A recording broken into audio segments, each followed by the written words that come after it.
Good morning students, आप सबको मेरा नमस्कार। आप सब कैसे हो? आज हम हिंदी की पाठ्य पुस्तक सारांश भाग 3 के पाठ नंबर 4, जिसका शीर्षक है हम पंक्ति में क्यों खड़े हों। ये एक लड़के द्वारा अपनी बहन को लिखा हुआ पत्र है और उस पत्र के बाद उसकी बहन द्वारा दिया गया जवाब है। वो अपनी बहन से, के आशु नाम का लड़का है, वो अपनी बहन से यही बोलता है कि हमें लाइन में क्यों खड़ा होना चाहिए। जैसा कि आपको भी लगता है कि हमें प्रेयर के लिए भी लाइन में लेके जाया जाता है, गाड़ी में बैठते हैं तो भी लाइन में लेके जाया जाता है, अगर स्कूल की कोई और एक्टिविटी है तो भी हमें लाइन में लेके जाया जाता है। आपको एक बंधन की भांति दिखाई देता है। तो उन्हीं कुछ प्रश्नों के उत्तर इस पाठ के माध्यम से लेखक ने दिए हैं और इस पाठ को पत्र शैली में लिखा गया है।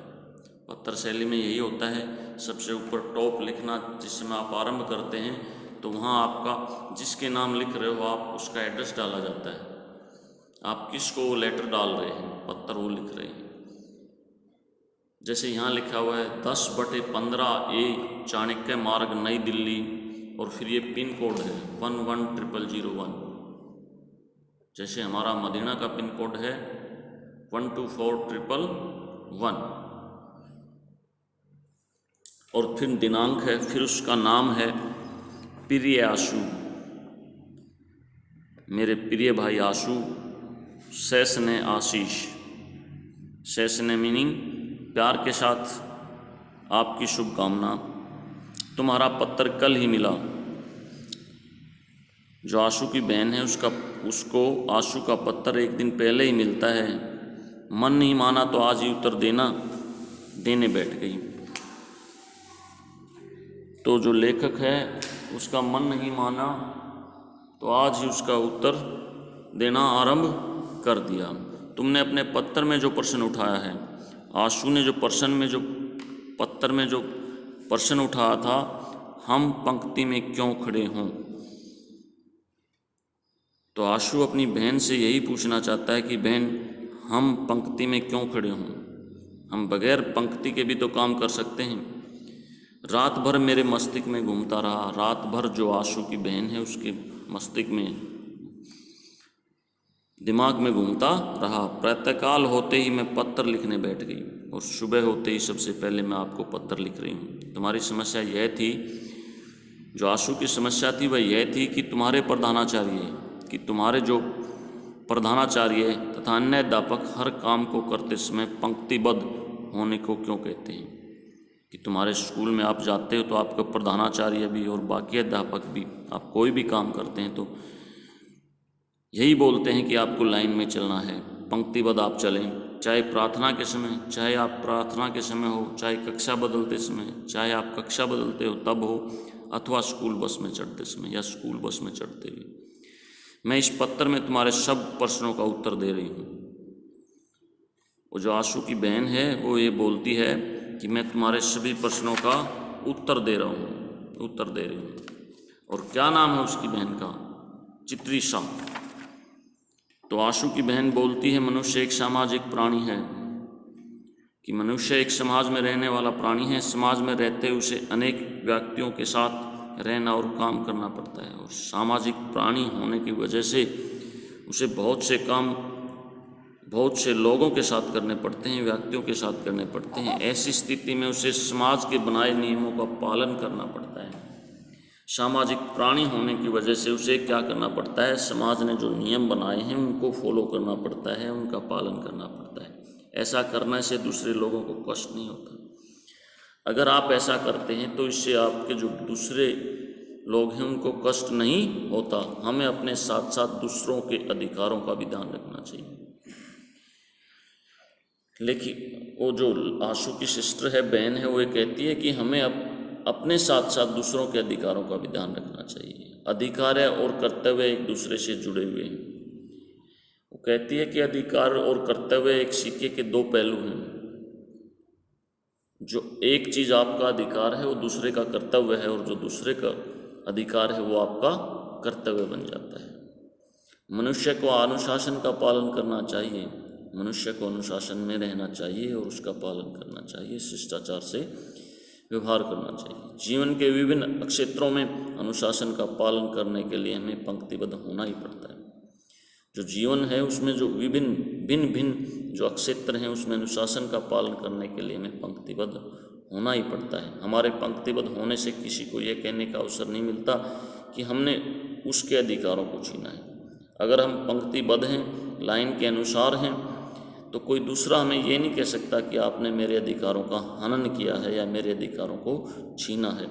इससे दूसरे के काम में विघ्न भी नहीं पड़ता, और इससे जो दूसरा जो काम कर रहा है उसमें बाधा भी नहीं पड़ती। इससे ये स्पष्ट हो जाता है कि अनुशासन बनाए रखने के लिए हमारा पंक्ति में खड़ा होना कितना आवश्यक है। और इन सब बातों से ये बिल्कुल स्पष्ट हो जाता है, साफ हो जाता है कि अनुशासन बनाए रखने के लिए हमें पंक्ति में खड़ा होना कितना आवश्यक है। दूसरी बात यह है कि पंक्तिबद्ध होने से समाज में व्यवस्था बनी रहती है। जो सबसे बड़ी बात है, पंक्तिबद्ध होने से समाज में क्या बनी रहती है? व्यवस्था। अफरा तफरी नहीं फैलती। हमें समाज में चारों ओर अव्यवस्था और अराजकता ही दिखाई देती है, चाहे टिकट खरीद रहे हों। लेकिन एक्चुअल में क्या होता है, जो आजकल हमें दिखाई देता है समाज में, हर जगह अव्यवस्था है, अराजकता है। अराजकता मीनिंग किसी कानून का न होना, अराजकता का माहौल, किसी कानून का ना होना। चाहे टिकट खरीद रहे हों, चाहे हम टिकट खरीद रहे हों, तो वहाँ भी लोग लाइन में नहीं लगते, व्यवस्था नहीं बनाते, पंक्तिबद्ध काम नहीं करते। चाहे कोई फार्म ले रहे हों, चाहे हम कहीं कोई फार्म ले रहे हों अथवा जमा करा रहे हों, या तो हम फार्म ले रहे हों या हम जमा करवा रहे हों, चाहे सड़क पार कर रहे हों, चाहे हम सड़क पार कर रहे हों, हर जगह क्या है? व्यवस्था नहीं है, अव्यवस्था है। इन सभी समस्याओं का समाधान है, और अगर हम इन सभी समस्याओं का समाधान करना चाहते हैं तो इन सब समस्याओं का एक ही समाधान है। कौन सा समाधान है? पंक्ति में खड़े होकर अपनी बारी की प्रतीक्षा करना। हमें पंक्ति में खड़े होकर अपनी बारी आने का इंतज़ार करना चाहिए। इससे समय और शक्ति दोनों की बचत होगी। अगर हम ऐसा करेंगे तो इससे हमारे समय भी बचेगा और शक्ति ताकत भी बचेगी। यदि पंक्ति में खड़े नहीं होंगे, यदि हम पंक्ति में खड़े नहीं होंगे तो क्या होगा? तो छीना झपटी का वातावरण बन जाएगा। तो हम एक दूसरे के साथ लड़ाई करेंगे, और लड़ाई करते वक्त एक दूसरे से छीना झपटी करेंगे, और किसी का काम समय पर नहीं होगा, और जो काम हम करना चाहते हैं वो होगा ही नहीं, वो वहीं रुक जाएगा। पंक्तिबद्ध होने से कार्य सुचारू रूप से चलता है। लेकिन अगर हम पंक्तिबद्ध होंगे, अपनी बारी का इंतजार करेंगे, तो हर कार्य, जो भी कार्य होगा, सुचारू अच्छे ढंग से किया जा सकता है। स्कूल में पंक्तिबद्ध होकर प्रार्थना स्थल पर जाना कितना अच्छा लगता है। स्कूल में आप एक बार देखो, पंक्तिबद्ध होकर प्रार्थना स्थल पर जाना कितना अच्छा लगता है। और एक बार आप सोच के देखो, अगर हम बगैर पंक्ति के जाएं तो कितनी अव्यवस्था फैल जाएगी। प्रार्थना स्थल पर पंक्ति में खड़े होने से शांति का वातावरण बनता है, और लाइन में जाने से, पंक्तिबद्ध खड़े होने से प्रार्थना में कैसा माहौल बन जाता है? बिल्कुल शांत वातावरण बन जाता है। वहाँ पीटी करने तथा व्यायाम एवं योगाभ्यास करने में भी सुविधा होती है। तो फिर वहाँ अगर आप बाद में जो आपके पीटीआई हैं वो आपकी पीटी करवाते हैं, व्यायाम करवाते हैं या योग का अभ्यास करवाते हैं, तो भी हमें सुविधा होती है पंक्तिबद्ध खड़े होने से। पंक्तिबद्ध होने से अनुशासन बना रहता है, और पंक्तिबद्ध काम करने से और पंक्तिबद्ध होने से अनुशासन भी कायम रहता है, जो कि जीवन का एक अहम हिस्सा है। पंक्ति में खड़े होने से हम धक्का मुक्की से बचते हैं। अगर हम पंक्ति में खड़े हैं तो वही बात है, हम धक्का मुक्की से बचते हैं। कोई पीछे से हमारे आगे नहीं आ सकता, क्योंकि हम सब पंक्ति में खड़े हैं। जब हम पंक्तिबद्ध नहीं होते हैं तो संघर्ष की स्थिति उत्पन्न होती है। तो फिर उसके बाद क्या होता है? धक्का मुक्की होती है, एक दूसरे से संघर्ष, लड़ाई तक की नौबत आ जाती है, संघर्ष, टकराव होता है। बस में चढ़ते समय पंक्ति बनाकर चढ़ने में कितनी सुविधा होती है। अगर बस आ रही है और हमें चढ़ना है, तो अगर हम पंक्ति में चढ़ें, जो पहले आए वो पहले, जो बाद में आए वो बाद में, तो कितना अच्छा लगता है। यह तो तुम प्रतिदिन देखते ही होगे। यदि पंक्ति न हो तो सभी लोग पहले चढ़ने की कोशिश करेंगे, अगर पंक्ति ना हो तो सभी एक साथ चढ़ने की कोशिश करेंगे, उससे फिर धक्का मुक्की होगी, फिर लड़ाई होगी, संघर्ष होगा। इसमें कई बार हमारी जेब तक काट जाती है, और ऐसे चढ़ते चढ़ते कई बार क्या होता है कि हमारी जेब तक काट ली जाती है, जेब कतरों द्वारा। महिलाओं के गले से सोने की चेन झटक लेना आम बात हो गई है, और इसी वजह से हम पंक्ति में नहीं खड़े होते। महिलाओं के गले से सोने की चेन झटक लेना तो बिल्कुल एक आम बात हो गई है, यानी रोज़ ये चीज़, हर रोज़ इस तरह की घटनाएं हमारे समाज में घटती हैं। हम एक स्वतंत्र भारत के सभ्य नागरिक हैं, हम एक स्वतंत्र आज़ाद भारत के सभ्य नागरिक हैं। हमें प्रत्येक स्थान पर शिष्टता का परिचय देना चाहिए, हमें प्रत्येक स्थान पर शिष्टाचार का पालन करना चाहिए। शिष्ट मीनिंग अच्छा आचरण करना चाहिए। पंक्ति में खड़ा होना हमारा प्रथम कर्तव्य है, पंक्ति में खड़ा होना हमारा पहला कर्तव्य है। राष्ट्र के विकास के लिए अनुशासन में रहना आवश्यक है, और राष्ट्र का विकास, देश का विकास कब संभव है? यदि हम अनुशासन का पालन कर रहे हैं। भैया,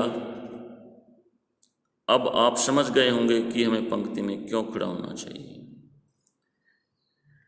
जो आशु की बहन है वो बोलती है कि भैया अब तो आप समझ गए होंगे कि हमें पंक्ति में क्यों खड़ा होना चाहिए। पंक्ति में खड़े होना वह जादू है जिससे हम मनुष्यता की पहली सीढ़ी पर कदम रखते हैं। अगर पंक्ति में हम खड़ा होते हैं तो वो जादू है। कैसा जादू? जिससे हम मनुष्यता, आदमी बनने की पहली सीढ़ी पर खड़े होते हैं, इंसान बनने की पहली सीढ़ी पर खड़े होते हैं। स्कूल अनुशासन सिखाने की पाठशाला है, और स्कूल क्या सिखाता है? मैं स्कूल अनुशासन सिखाता है, शिष्टाचार सिखाता है। यही कारण है कि तुम्हें अध्यापक पंक्तिबद्ध होकर चलने के लिए कहते हैं। तो यही कारण है कि सभी अध्यापक आपको क्या कहते हैं कि पंक्तिबद्ध होकर चलो, लाइन में चलो, यह तुम्हारे हित में है, ये तुम्हारी भलाई में है। जो भी अध्यापक करता है वो आपकी भलाई में है। मुझे पूर्ण आशा है कि तुम पंक्तिबद्ध होकर काम करने को जीवन में अपनाओगे, और मुझे पूर्ण आशा है, आशु की बहन को पूर्ण आशा है कि उसका भैया आशु जीवन में पंक्तिबद्ध होकर चलने के काम को जीवन में अपनाएगा। इससे तुम एक अच्छे नागरिक बन सकोगे, इससे तुम एक भारतवर्ष के अच्छे नागरिक बन सकोगे। शुभकामनाओं से, मेरी शुभकामनाओं से, तुम्हारी दीदी चित्रिशा, तुम्हारी दीदी चित्रिशा। और बच्चों, मैं आपको एक बात और बताना चाहूँगा। अब देखो, आप पंक्तिबद्ध के फ़ायदे बताऊँगा। अब हमारे समस्त संसार में कोरोना फैला हुआ है, तो वहाँ भी हमें यही सलाह दी जाती है कि कीप डिस्टेंस, हमें एक दूसरे से दूरी रखनी चाहिए। अगर हम पंक्तिबद्ध चलेंगे तो हम उस नियम को भी फॉलो करेंगे, और जो कोरोना नाम की बीमारी है इससे भी हम छुटकारा पा सकते हैं। तो अतः हमें हर जगह अनुशासन, शिष्टाचार का पालन करना चाहिए, पंक्तिबद्ध चलना चाहिए। धन्यवाद। आप सबको इसके word meaning, underline the difficult word of this lesson and learn them.